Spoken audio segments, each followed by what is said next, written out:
Agarang umaksyon ng tanggapan ng Department of Public Works and Highways, 2nd District Engineering Office sa problema ng nasirang bahagi ng Manila East Road, Sitio Malihim, Halayhayin, Pililla, Rizal. Ang bahaging ito ng naturang lansangan ay nasira dahil sa dami ng volume ng tubig matapos nakayurin ng dalawang malaking developer ang bahaging ito ng kabundukan para pagtayuan ng housing project. Ayon kay District Engineer Juan Panganiban, ang pinsala sa nasabing lansangan ay naghahatid ng panganib sa mga motorista kaya agad silang nakipagpulong sa punong bayan ng Pililla para magawa ng solusyon ng problema.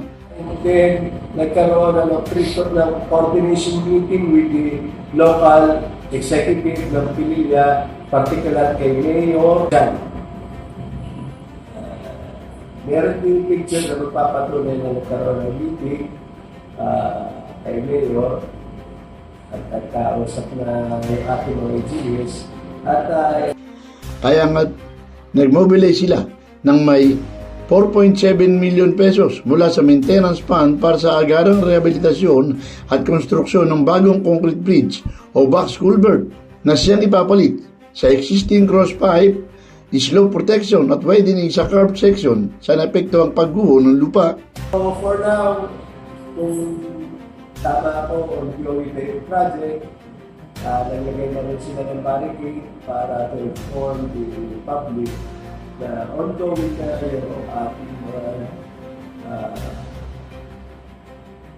restoration o construction of road slip na nasa atin. Kasalukuyang nagsasagawa na ng konstruksyon sa lugar. Ayon kay Maintenance Chief Engineer Catherine Tamayo. Kaya nga, ayon kay D.E. Panganiban, nagpahayag ng kagalakan ng lokal na pamahalaan sa kanilang mabilis na aksyon.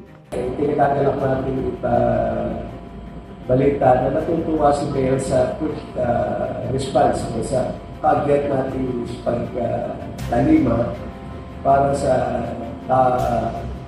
paagarang pag-restore ng sa ating tulay. So, una na umunong isinisi ng lokal na pamahalaan sa maliit ng crosspipe na inilagay ng DPWH ilang dekada na ang nakaraan ang naturang pagguho. Sa mungkahi ni D.E. Panganiban, nagsagawa ng validation sa lugar at lumalabas ng pagkayod sa kabundukan ng dalawang malaking developer ang sanhi ng paglaki ng volume ng tubig na bumababa sa maliit na crosspipe na siyang naging dahilan ng pagguho sa ibabang bahagi ng lansangan.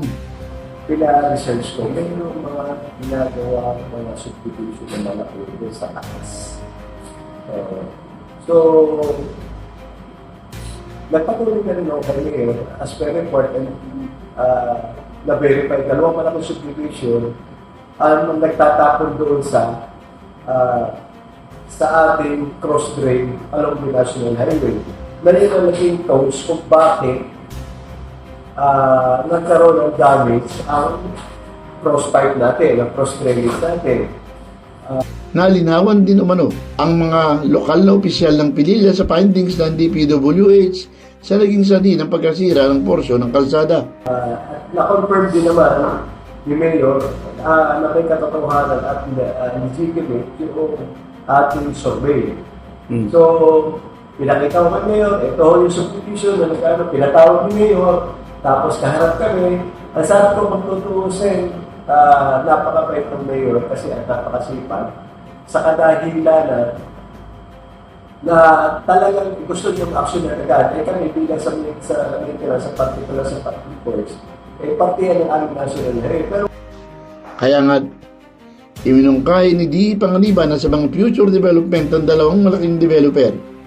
Ang developer ang sasagot sa gastusin sa pagpapagawa ng crosspipe na dadaanan ng kanilang drainage at surface water.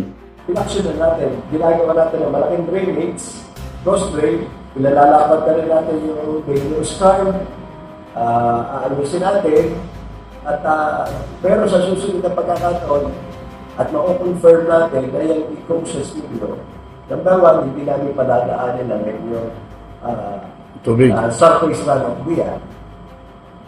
Kung yan ipadadaanin yung isang position, sila ang magagawa ng cross drain na naaayon doon sa volume na tatapos nila. Kasi sa atin is yung surface lang ng plano highway, nagtagtagan na sobrang lawak ng subdivision. niya. So, si contractor, si developer, may gagawin pa. Ngayon, makikipag-coordinate din sa ating opisina upang sa ganoon, yung tubig na tatapon o lalagpas mo sa existing cross drain nila, sila na ang gagawa ng drain na culvert para palakihin yung existing sa highway. Felix Tabonco, The Observer News, DWRB 103.9 News FM. Ikaw ang una.